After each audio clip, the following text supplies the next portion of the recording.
황희정승 정말 훌륭한 분입니다. 세종 같은 성군을 만나서 태평성대를 이루는데 일조했는데요. 거꾸로 보면 세종의 그 태평성대도 황희 같은 명재상의 보필이 있었기 때문에 가능했다. 이런 평가도 가능해요. 그런데 우리는 황희하면 그냥 황희 이렇게 안 부릅니다. 꼭 황희정승 이렇게 부르죠. 정승이 뭐예요? 조선시대에 영의정, 좌의정, 우의정 가장 높은 관직 3개를 정승이라고 하는데 네. 황희는 90세까지 살면서 장수하면서 관직에 있었던 시간이 60년이 넘어요.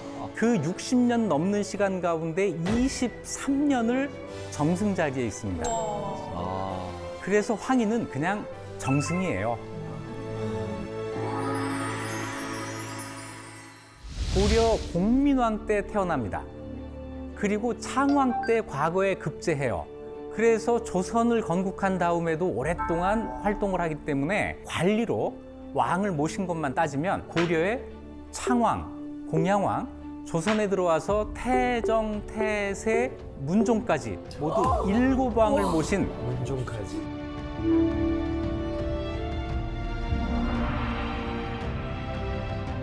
자, 그런데 이 황희정승에 대해서는 여러 가지 다른 이야기들이 있어요. 조선왕조실록에 보면 이호문이라는 사관이 황희정승에 대해서 쓴 이야기가 있습니다. 희는 판강릉부사 군서의 얼자이다. 요 한 문장이 있는 거예요. 아버지 황군서는 양반이에요. 어머니가 천민이었다는 뜻이죠. 황군서의 첩이었고 신분이 천민이었다. 자, 황희정승 이야기 조금 더 해볼까요? 황희가 얼자였잖아요. 네. 그런데 그 황희 자신도 얼자가 있었어요. 얼자를 두었는데 이 얼자가 아주 큰 사고를 친 일이 있습니다. 자, 어떤 일인가 한번 보시죠. 황희의 가족사 한번 볼까요? 황희가 아주 젊을 때 17살에 최씨 부인과 결혼을 합니다. 그런데 이 최씨 부인이 일찍 세상을 떠나요.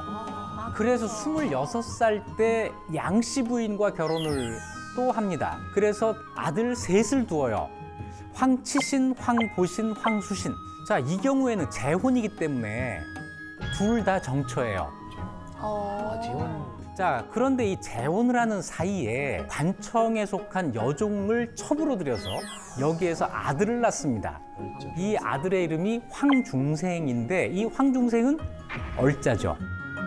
자, 황중생이 주인공이 되는 이야기입니다. 황중생이 얼자지만 아버지의 후광으로 동궁전의 관직을 얻어요. 동궁전이 궁궐 안에 있으니까 이제 출퇴근을 궁궐로 하게 되는데 그 사이에 궁궐에서 사고가 자꾸 일어나는 거예요. 도난 사고였습니다. 설마. 네, 궁궐에서 왕이 사용하는 금잔, 금피 이런 게 없어져요. 대대적인 수사를 했지만 범인을 잡지 못하고 미궁으로 빠집니다. 그런데 그로부터 4년 뒤에 이번에는 세자가 쓰는 이 이염이라고 해가지고 난모예요. 이 추울 때 머리에 쓰는. 자, 이런 게 또 없어집니다. 다시 수사를 했는데 네. 그 이염이 어디에서 나오느냐면 황중생의 잠자리에서 나와요. 황중생이 훔쳐간 거죠. 자, 의금부에서 황중생을 잡아다가 이제 취조를 했더니 그 이전의 죄까지 자복을 하는데 4년 전 금잔과 금띠를 황중생이 훔쳐갔던 거예요. 와, 이거 아빠 얼굴에 먹칠을. 당연히 압수하겠죠? 네. 압수했는데 금잔이 20냥이 없어졌는데 나온 거는 11냥뿐이었어요. 9명. 9냥이 비어요. 네. 이거 어디 갔느냐? 이걸 이제 추궁을 했더니 이거 우리 형한테 줬다는 거예요. 황보신이라고 하는 네, 형한테 둘째. 이걸 줬다고 그래요. 그러니까 당연히 의정부에서는 그 두 사람을 황보신과 황중생을 대질 신문을 하죠. 황보신은 안 받았다고 해요. 그랬더니 황중생이 제가 줬잖아요. 그 자리에 형의 첩인 윤희도 같이 있었잖아요. 윤희도 끌려옵니다. 이거 무슨 일이야 이거? 자, 대질 하는데 윤희와 황보신이 모두 우리는 안 받았어요. 그러니까 황중생이 내가 받았고 그때 아주 구체적인 정황을 이야기하는 거예요. 그러면서 나오는 이야기. 몇 년 전에는 형이 의금부에서 말하고 비단을 훔쳐다가 윤희한테 선물로 줬다고 했잖아요. 이걸 가만히 놨다가는 큰일 나게 생긴 거예요. 서둘러서 입막음을 해야 됩니다. 입막음을 하는 방법. 황희가 황중생에게 이제부터 너는 내 아들 아니야. 그래서 성을 조씨로 바꾸고 조중생으로 부르게 됩니다. 끝이 어떻게 됐냐면요. 조중생은 궁궐의 물건을 훔친 죄로 참형. 아이고. 장물을 받은 보시는 아주 약한 처벌로 마무리를 해요. 황희의 전략이죠. 얼자를 버리고 적자를 구한다. 와. 자, 그런데요. 여기서 한 가지 생각해 볼 게 있습니다. 황희의 얼자였던 황중생은 끝은 이렇게 됐지만 그건 황중생의 범죄 때문에 그런 거고, 만일 황중생이 그런 범죄를 저지르지 않았다면 일반 양인들에 비해서 형편이 더 나았다고 할 수 있지 않나요? 네. 그렇겠죠. 얼자긴 하지만 관직에도 올라가고 가난한 양반의 적자보다도 오히려 더 나을 수도 있었다는 거예요. 자, 우리가 홍길동을 먼저 알지 않고 황중생을 먼저 알았더라면 얼자에 대한 생각이 지금 같지 않겠죠? 네, 바뀌었겠네요. 근데 교수님 그 아까 황희 정승이 얼자 출신이라고 하셨잖아요. 얼자니까 어렸을 때부터 뭔가 되게 심한 차별을 받았을 텐데 어떻게 정승이라는 자리까지 이렇게 오르게 된 거죠? 그러네요. 아, 정말 좋은 질문입니다. 다들 궁금하시죠? 네. 자, 아까 황희가 태어난 시대가 고려라고 했죠. 네. 이 고려 시대가 중요해요. 공민왕 때 태어나서 창왕 때 과거에 급제를 했는데 고려에서는 서자에 대한 차별이 없어요. 없어서. 자, 고려는 일부 일처제가 원칙이었습니다. 고려 시대에는 두 사람이 결혼을 하면 대부분 남자가 여자 집에 들어가 살았단 말이에요. 처가에서 사는데 다른 여자 하나를 데리고 들어간다고요? 말도 안 되지. 누군데? 내 첩이야. 이게 성립하겠어요? 그럼 안 되지. 안 되죠. 그래서 고려에서는 첩을 들인다고 하는 자체가 대단히 어렵습니다. 게다가 이 부인의 입장에서는 자기 홈그라운드에서 살잖아요. 자기 할 말 다 하고 살고, 또 있어요. 자기 부모로부터 내가 재산을 상속받고 내 재산을 가질 수 있잖아요. 이 남편에 대해서 꿀릴 게 없어요. 아들이 없다. 그래서 대를 이을 아들 때문에 내가 첩이 필요해? 안 통합니다. 아들이 없으면 딸로 그 가게를 이어갈 수가 있어요. 고려에서는 그런 핑계가 좋네. 안 통합니다. 고려 충렬왕 때 박유라고 하는 관리가 일부 다처제를 한번 건의한 적이 있습니다. 전쟁 때문에 인구가 너무 줄었으니 일부 다처제를 한번 시행해 봅시다. 그랬다가 여론의 문매를 맞아서, 이때 여론은 우리의 그 여론이 아니고요, 여성들의 주장의 문매를 맞아서 논의가 중단된 적이 있는데, 이 중단된 걸 기록한 고려사가 아주 재밌어요.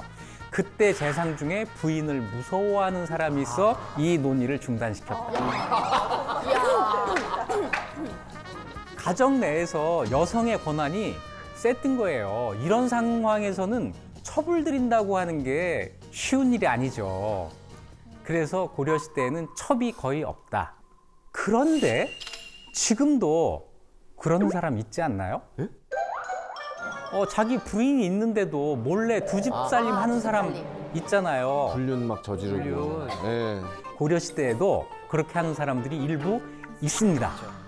그리고 그 사이에서 서자나 얼자가 태어날 수 있죠. 서자나 얼자는 존재하지만 숫자가 많지 않기 때문에 사회적으로 문제가 되지를 않습니다. 그러니 특별하게 서자나 얼자를 차별하지도 않죠. 좋네. 그런데 왜 조선에 와서 설에 대한 차별이 문제가 되는 걸까요? 이유는 간단해요. 조선에 들어오면 양반들이 거의 모두가 첩을 거느렸던 거예요. 고려에는 그렇게 많지 않았던 서자, 얼자가 조선에서는 많이 태어났던 거죠. 잠깐 고려 이야기 해볼까요? 고려 말기가 되면 전체적으로 나라가 혼란했습니다. 이런 사이에 첩을 들이는 사람이 자꾸 생기기 시작해요.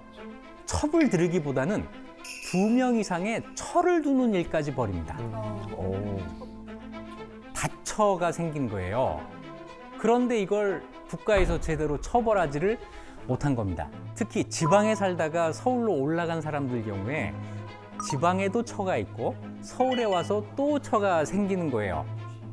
권력을 가진 사람일수록 이런 일이 더 많았습니다. 멀리 갈 것도 없어요. 이성계가 그랬습니다. 이성계 고향이 어디죠? 참교. 함흥이잖아요. 함흥에 한씨 부인이 있었어요. 서울로 올라와서 강씨 부인을 또 둡니다. 이 두 부인을 부르는 말도 있어요. 한씨 부인은 고향에 있는 처, 향처. 강씨 부인은 서울에 있는 처, 경처. 이러면 안 되는 겁니다.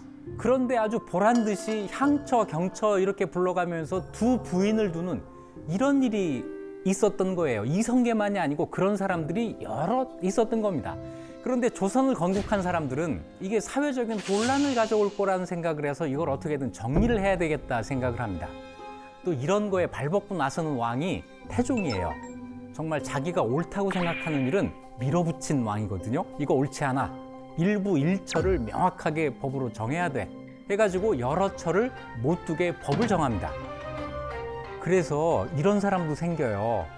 처가 여럿이었는데 한 사람 빼고 나머지와는 강제로 이혼당한 사람도 생깁니다. 여러 처를 두었다고 탄핵을 받는 관리도 생겨요.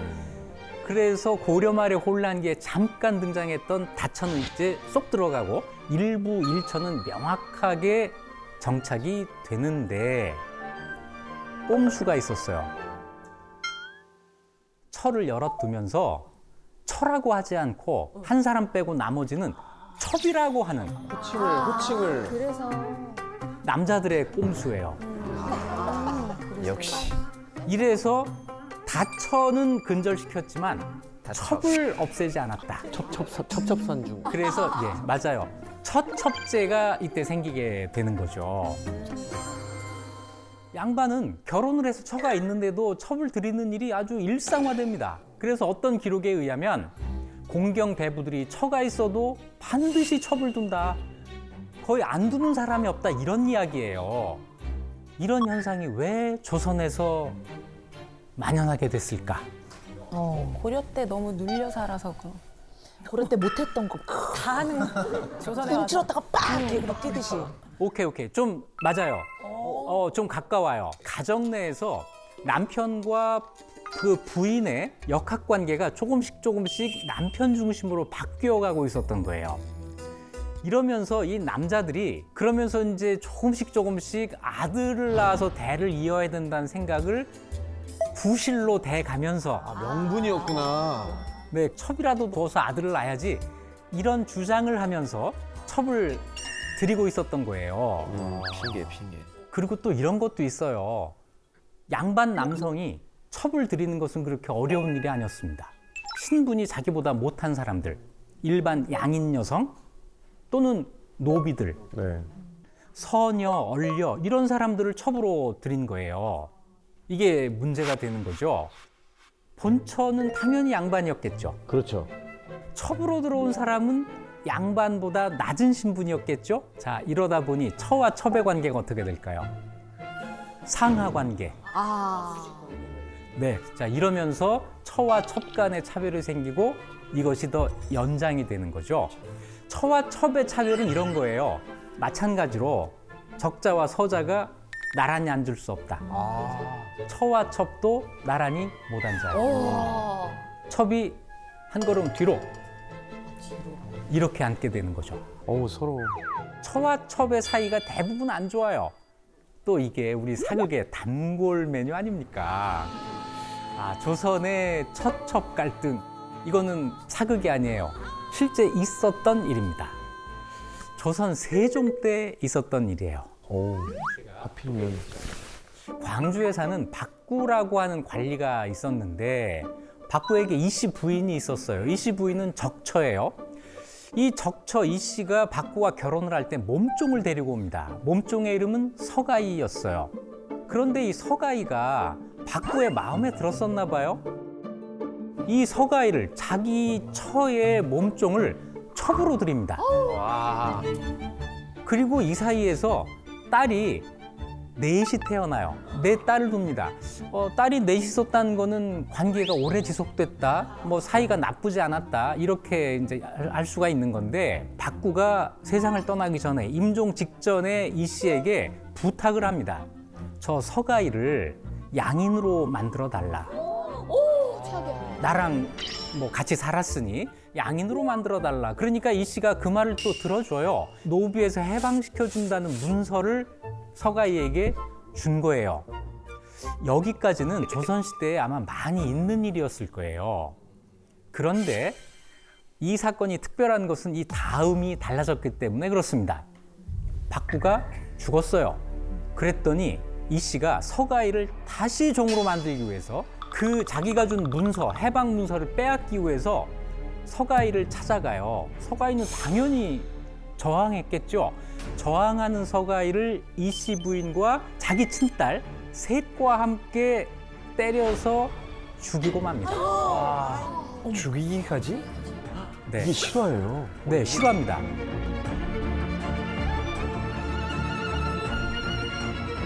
남편의 유언에 따라서 해방시켜줬다가 남편이 죽은 다음에 다시 종으로 만들려고 했던 이 씨의 심리를 한번 분석해 주시죠. 역사 관련된 것을 좀 결합시켜서 연구하시는 분들이 하시는, 심리학자들이 많이 하시는 얘기가, 내 것을 빼앗기는 것보다 나보다 열등한 자와 공평히 나누는 걸 더 싫어한다 그러더라고요, 인간이. 그래서 아마도 나보다 한참 아래 것인데 내 것을 나눠준다는 게 원래 가지고 있는 걸 빼앗기는 것보다 더 극렬한 분노를 만들지 않았을까라는 생각이 들어요. 그렇죠. 그런 심리가 바닥에 깔려 있을 거예요. 그런데 그 심리를 더 부추기는 또 하나의 계산이 있었을 것 같아요. 얼자, 얼려들도 재산을 상속받을 수 있었습니다. 재산 문제군요. 경국대전에 의하면 얼자녀는 적자녀의 10분의 1을 상속받을 수 있었어요.